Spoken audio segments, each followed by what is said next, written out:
Saludos amigos de Geopolítica Actual, 14 de noviembre de 2024, y las últimas noticias que llegan hablan de un Lavrov que propone que en torno a las negociaciones entre Rusia y Estados Unidos, él menciona explícitamente que la pelota está en el tejado de Estados Unidos. Obviamente, después de sus últimas declaraciones, esto significa que Rusia tiene ahora una posición de fuerza en esas negociaciones. Entonces, esa pelota que está en la otra cancha, vamos a ver cómo es recogida y cómo se replantea la situación de un estado de cosas general en torno a la guerra, a la confrontación, que digamos que no deja una salida fácil en ningún sentido. Otra noticia que acaba de llegar es que se han visto sistemas de artillería norcoreanos en el frente. Esto da alas al discurso de la OTAN en torno a la entrada en la guerra de Corea del Norte, nada más y nada menos. Esto unido a múltiples declaraciones en torno a una Unión Europea muy nerviosa, Rutte, secretario general de la OTAN, más nervioso todavía si cabe, y una conformación de la nueva administración de Donald Trump que en realidad da pocas señales de que la situación pueda cambiar realmente.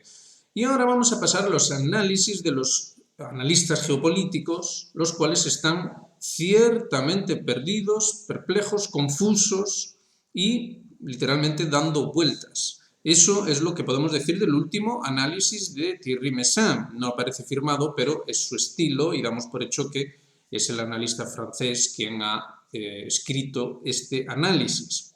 Fíjense, la reelección de Donald Trump modifica los parámetros del juego. Estamos en uno de esos raros momentos en que las grandes potencias cambian de políticas al mismo tiempo. Y no es momento de cometer errores. Quien deje pasar este tren ya tendrá que esperar al siguiente. La reelección de Donald Trump, a pesar de la campaña que realizaron contra él casi todos los intelectuales de Occidente, es un hecho que viene a redistribuir las cartas. Bueno, está muy bien, es muy poético, pero realmente no nos dice nada. En cuanto a esos intelectuales de Occidente, Occidente no tiene ningún intelectual realmente, o tiene muy pocos. Entonces, ¿a qué se referirá exactamente Thierry Meyssan? No lo sabemos muy bien, pero rescatamos los dos últimos párrafos que nos parecen muy significativos. Fíjense, no sabemos por ahora si Donald Trump tratará de continuar durante su próximo mandato presidencial lo que había comenzado durante el primero. Ahora conoce las artimañas y golpes bajos de Washington y se ha rodeado del equipo que no tuvo la primera vez. La incógnita está en que no sabemos qué concesiones ha tenido que hacer esta vez para alcanzar la victoria. Bueno, ahí ya nos da una pista Thierry Meyssan de que algo ha ocurrido. Antes, su política en el Medio Oriente consistió en sustituir la guerra por el comercio mediante los acuerdos de Abraham. Aquella política fue mal interpretada porque el yerno de Trump, Kushner, encargado de ponerla en práctica, es profundamente racista. También durante su primer mandato, Trump trasladó la embajada de Estados Unidos a Jerusalén, haciendo ver que esa ciudad es la capital únicamente del Estado judío. Esta vez, durante su campaña electoral, Trump aceptó donaciones de considerable importancia de la viuda de Sheldon Adelson, una incondicional de los sionistas revisionistas. Nadie sabe si a cambio de esas donaciones Trump se ha comprometido a respaldar el Estado de Israel o el proyecto colonial de Zev Jabotinsky, es decir, el proyecto que representa ahora mismo Netanyahu. Entonces, vaya, está todo muy claro. La victoria de Donald Trump no pondrá fin a los conflictos, dice, pero los desplazará del campo de batalla militar al de la economía. En realidad, tiene más sentido plantear las cosas como analizamos aquí en los últimos vídeos. De hecho, en palabras de uno que sirvió en la administración de Trump, Miller, que planteaba el proyecto 2025 y la guerra indirecta. Desde luego que el componente económico de esa guerra es importante, desde luego que sí, pero digamos que no es el único. Y mucho cuidado, dice Meyssan, para analizar su política ya nos servirán las categorías y esquemas políticos que han modelado nuestra reflexión desde el siglo XVIII. Aquí es interesante lo que nos está diciendo, ¿verdad? Trump no tiene intenciones de escoger entre el proteccionismo y el libre intercambio, sino entre dos sectores económicos, los productos que defenderá imponiendo el pago de derechos de aduanas, es decir, el viejo proteccionismo, porque no son capaces de rivalizar con los productos de la competencia, y los productos que son capaces de inundar el mercado global. Es importante entender que Trump está lejos de ser el amigo de todos los empresarios. En realidad se opone a los empresarios que viven a costa del Estado, vendiéndole productos de mala calidad, como viene haciéndolo el complejo militar industrial desde hace 30 años. Las nociones al uso, como las de derecha e izquierda, o las de intervencionismo y aislacionismo, son también obsoletas. Lo que hoy está en juego es de una naturaleza diferente. Con esta última frase es con la que nos quedamos. Lo que hoy está en juego es de una naturaleza diferente, ciertamente que lo es. Es de naturaleza civilizatoria, tal y como hemos expuesto en este canal desde hace ya 2 años. Lo que está ocurriendo no es lo que estos analistas están tratando de ver, están tratando de entender.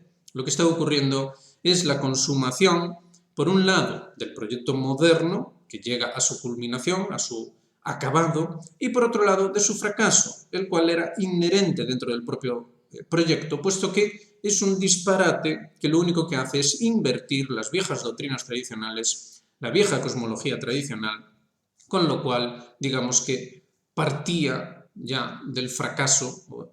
Ella misma, la modernidad, es un puro fracaso. Es decir, René Guénon decía en su clásico, La crisis del mundo moderno, que el mundo moderno todo él era una crisis. Nosotros ahora podemos decir que el mundo moderno es todo él un fracaso. Y esto es algo que es necesario entender. Y ahí el juego dialéctico de fuerzas políticas, digamos que a donde nos ha llevado es a ese forofismo futbolístico de derechas e izquierdas, tal y como Meyssan sí que es capaz de ver. Pero la verdad, vemos a un analista muy perdido, ciertamente incapaz de hecho, fíjense cómo recurre a la cuestión económica, como tratando de ver cuál es el sentido de todo este galimatías. La realidad es que no hay ningún sentido, ni debía haberlo, y que los viejos planes, de hecho, debían conducir a esta situación actual que tenemos sobre la mesa. No olvidemos que el proyecto moderno persigue en última instancia como objetivo final la transformación, es decir, no pretendía quedarse en esa fase industrial con todos sus diferentes desarrollos, nunca pretendió tal cosa. Lo que siempre pretendió es la transformación, es decir, una suerte de trascendencia que nadie, de hecho, sabía qué demonios podía ser, pero que necesariamente debía producirse. Pues es la lógica interna de todo el proyecto, de todo ese proyecto civilizatorio de muchos siglos de duración. Fíjense cómo Meyssan sí hace referencia al siglo XVIII. Es curioso que en su análisis tenga que retrotraerse tan atrás, ¿verdad? Por otro lado, tenemos el análisis de Alistair Crooke. Y la verdad, Crooke también está perplejo, confundido, aturdido incluso, y no para de dar vueltas. Destacamos también el último párrafo en el que nos habla del profesor Richard Wolff. Nos habla de lo que dijo el profesor Richard Wolff en una entrevista reciente que Occidente en su conjunto se encuentra en graves problemas financieros, precisamente como resultado de esos gastos gubernamentales desenfrenados. Los gastos que habían de conducir a la transformación, porque ese siempre fue la finalidad del proyecto moderno. Debía alcanzarse la transformación, esa transformación humana, el ser humano mismo transformado, todo el ambiente transformado, la artificialización de absolutamente todo. Todo esto debía llevarse a término. Y por eso los gastos se desmadraron, puesto que es un absoluto disparate. Es poner a la naturaleza al servicio del artificio, lo cual, por definición, es imposible que acabe llegando a ese resultado final en el que el resultado es puro artificio. Si quitamos de la ecuación a la naturaleza, que es la que provee al eventual proceso industrial que conduzca al artificio, si la quitamos de la ecuación, sencillamente lo que ocurre es que no tenemos nada en absoluto. Esto es lo que está ocurriendo y aquí es donde convergen las diferentes líneas de pensamiento. La línea de pensamiento del colapso, relativa al cambio climático, si quieren, o relativa a otros aspectos del concepto mismo de colapso. Aquí es donde converge absolutamente todo, el porqué de la degeneración de la ciencia, el porqué de la degeneración social, el porqué de la degeneración política, el porqué de la cultura, el estado actual de la cultura en el mundo.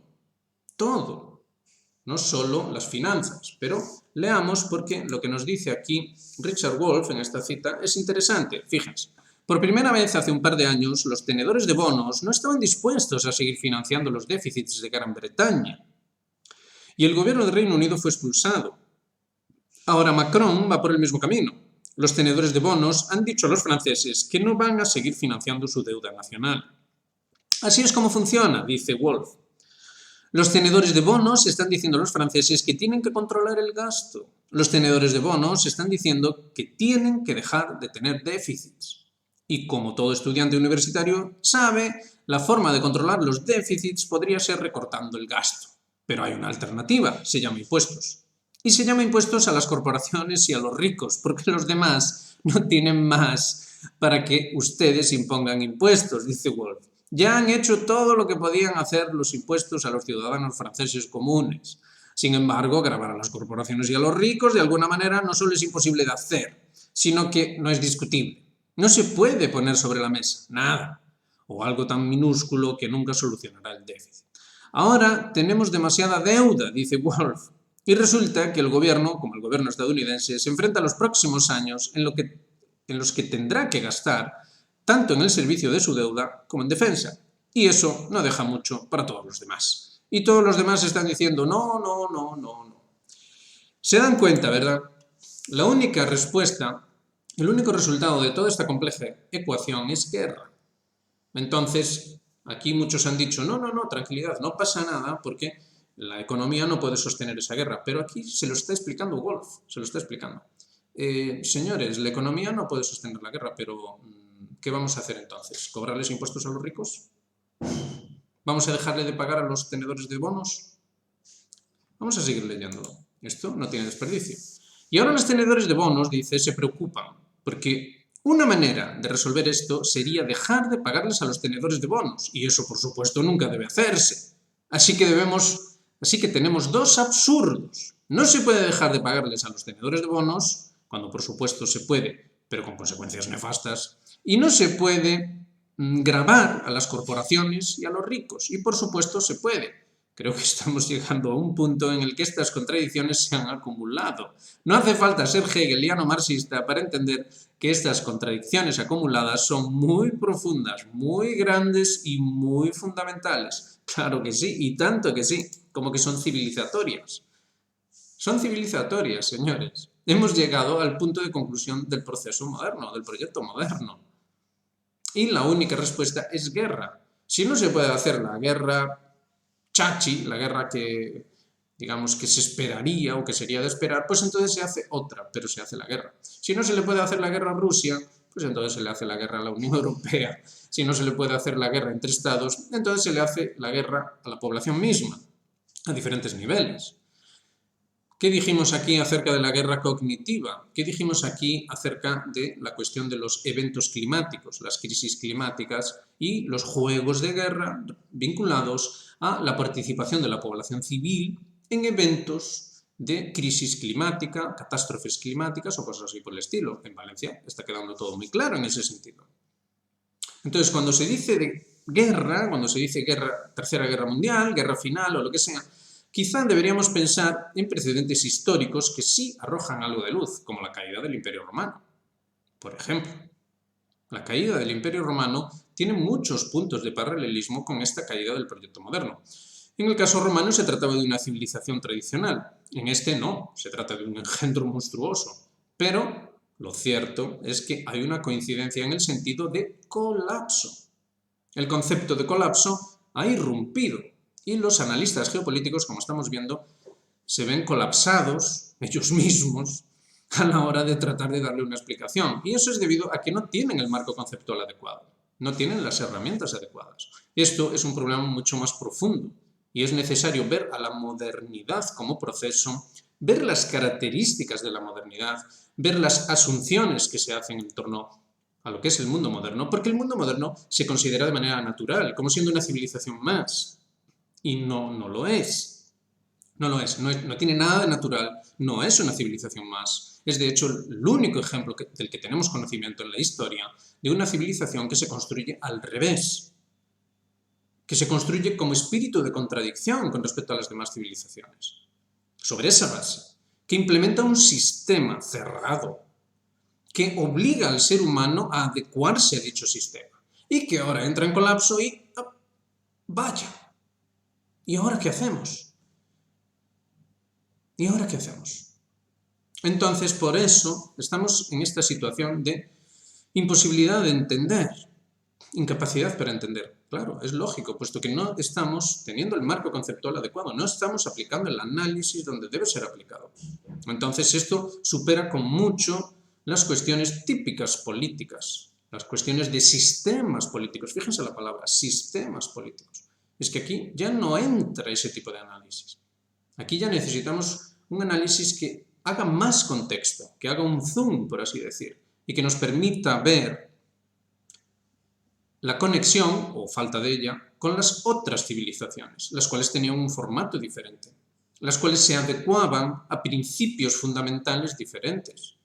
Por favor, todas las civilizaciones tradicionales, todas sin excepción, todas ellas hacían referencia a los principios cósmicos mismos, los principios sobre los cuales se sostenía la vida humana en esencia. La modernidad no. La modernidad nace como un espíritu de contradicción, como una serie de procesos en torno a sistemas, procesos de carácter fabril, de artificialización de todo. Y ese proceso ha terminado, ha llegado a su punto de acabado, con lo cual a su punto de colapso. Y lo que cabe esperar es lo que estamos viendo. Uno, o bien se reconoce que esto es un absoluto fracaso y se abandona dicho fracaso, o dos, guerra. Y da igual si se puede o no se puede hacer dicha guerra. Se va a encontrar la manera de hacerla. Se suele citar mucho aquella frase de Einstein, ¿no? De que si hay una tercera guerra mundial, la cuarta se luchará con palos y piedras. Si hace falta, se luchará con palos y piedras, pero habrá guerra. Mientras no se reconozca el fracaso de la modernidad, habrá guerra. Porque piensen, todo lo que implica la modernidad, todas sus características, absolutamente todas sus características, en todos los diferentes aspectos, económico, social, político, cultural, absolutamente todo está construido sobre la base de la artificialización, sobre la base de la sistematización cerrada, sobre la base de un crecimiento infinito.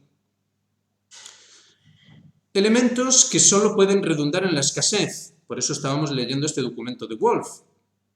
Solo pueden redundar en la escasez. Y cuando la escasez, digamos que presiona a ver quién paga, la única respuesta es la guerra. Y da igual si hay métodos para hacer la guerra. Con piedras y palos basta. Va a ocurrir eso, porque no se ha dejado lugar a otra cosa. No se ha dejado lugar a otra cosa más que la guerra. A todos los niveles, piénsenlo. Guerra individual. Las personas ya no pueden vivir consigo mismas. Guerra familiar. ¿Qué decir al respecto? Guerra social, es decir, en el ambiente más amplio. Guerra entre los amigos, los conocidos, las familias amplias, lo que normalmente antes se llamaba país, y guerra civilizatoria. ¿Cuáles son las opciones? Pensémoslo. ¿Cuáles son las opciones? Occidente no puede renunciar a su poder, porque si renuncia colapsa por completo. Alguien nos va a explicar cómo una economía basada totalmente en los servicios va a sostenerse si no sigue practicando la extorsión sobre el resto del mundo. ¿Alguien nos va a responder alguna vez a esa pregunta? La hemos planteado muchas veces y nunca hay respuesta. Claro, es que no la hay. Es que no la hay. Se necesita la extorsión sobre el resto del mundo para mantener el chiringuito occidental. ¿Va Occidente a renunciar a ello? No puede. Puede inventarse historias como Donald Trump, esto y lo otro. Puede, sí, pero no va a funcionar. La guerra es necesaria porque la extorsión es necesaria. ¿Se van a entender estas cosas alguna vez? ¿Se va a reconocer de una maldita vez que la modernidad ha fracasado y que es necesario plantear algo totalmente nuevo, totalmente diferente? Y de hecho contrario, porque ya sabemos el resultado de la modernidad. La modernidad no es ya una crisis, es un fracaso. Eso es lo que estamos viendo. Lo estamos viviendo a todos los niveles. Insistimos, a nivel individual. Vean por ustedes mismos. Vean a sus conocidos. Pregúntense cuántos de ellos están bajo medicación. Medicación de depresión, de ansiedad, de esto, de lo otro. Vean sus familias. Piensen.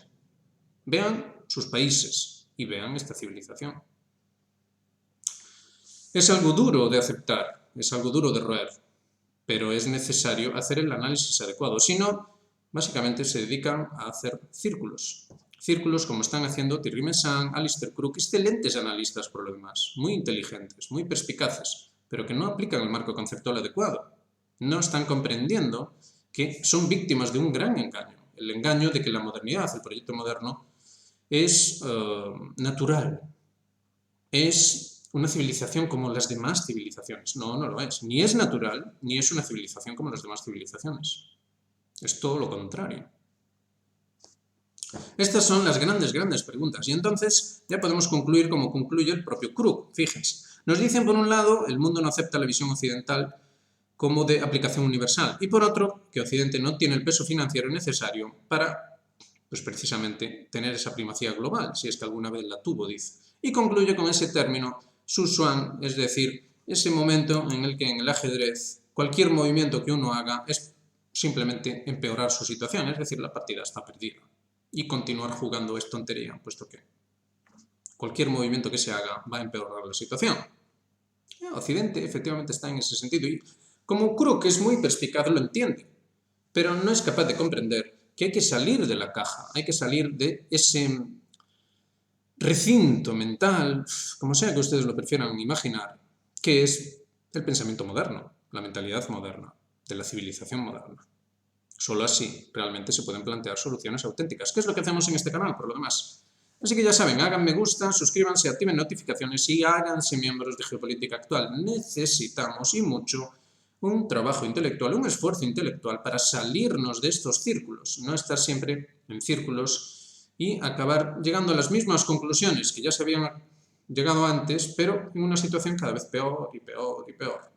Imaginando, queriendo imaginar que las cosas van a ir mejor, pero constatando que van peor y peor. Así que, lo dicho, apóyennos, formen parte de este proyecto, es un proyecto abierto, lo llevamos diciendo todo este tiempo. Tenemos también un canal en Telegram con foro de debates, pueden escribirnos al email, en la descripción siempre dejamos un email de consultas. En fin, lo dicho, nos vemos en la próxima, un saludo muy grande para todos.